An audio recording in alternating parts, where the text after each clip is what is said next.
Sir తొడమంటారా ఒకసారి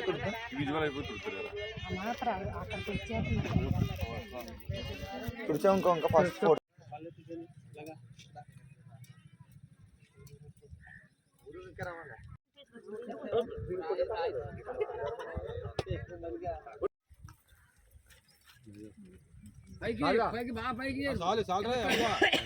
చెబుతున్నాయండి అక్కడ రాగి చెట్టు కూడా వేప చెట్టు ఉంది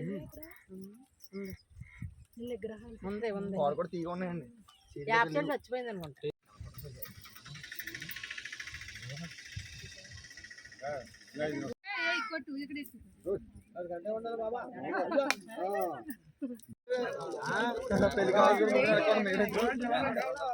పెళ్లి కావాలి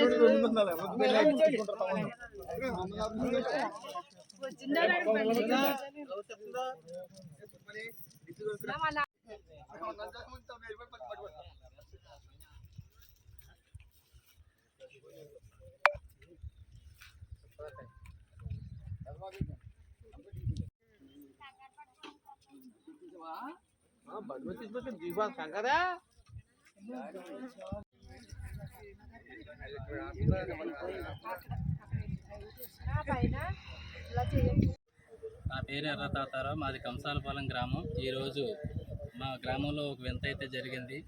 ఇదివరకు బ్రహ్మం గారి కాలజ్ఞానంలో చెప్పినట్టుగా మా గ్రామంలో వేప చెట్టుకు పాలు గరటం అనేది ఈరోజు చూడటం జరిగింది. ఈరోజు ఉదయం 6 గంటల కానించి మా ఊరిలో ఉన్న చెరువుగట్టు దగ్గర ఈ వేప చెట్టుకి పాలు గరటం జరిగింది. మరి ఇది ఈ రోజున రథసప్తమి రోజుని ఇంత మంచి కార్యక్రమం జరగడం ఒక శుభపరిణామంగా భావిస్తున్నాం. అలాగే గ్రామస్తులు అందరూ కూడా వచ్చి, మహిళలు పెద్దలు అందరూ కూడా వచ్చి ఇక్కడ వేప చెట్టుకి పూజా కార్యక్రమాలు అయితే చేయడం జరిగింది. మరి ఈ చుట్టుపక్కల గ్రామాల నుంచి ఎంతోమంది వచ్చి ఈ యొక్క ఇంతని అందరూ కూడా మహా అద్భుతంగా భావించి మహా శుభపరిణామంగా అందరూ కూడా పూజలు యోగాలు అయితే చేస్తున్నారు. ఇక్కడ అంతా బాగా జరిగింది. అలాగే గ్రామాలన్నిటికీ మేలు జరగాలని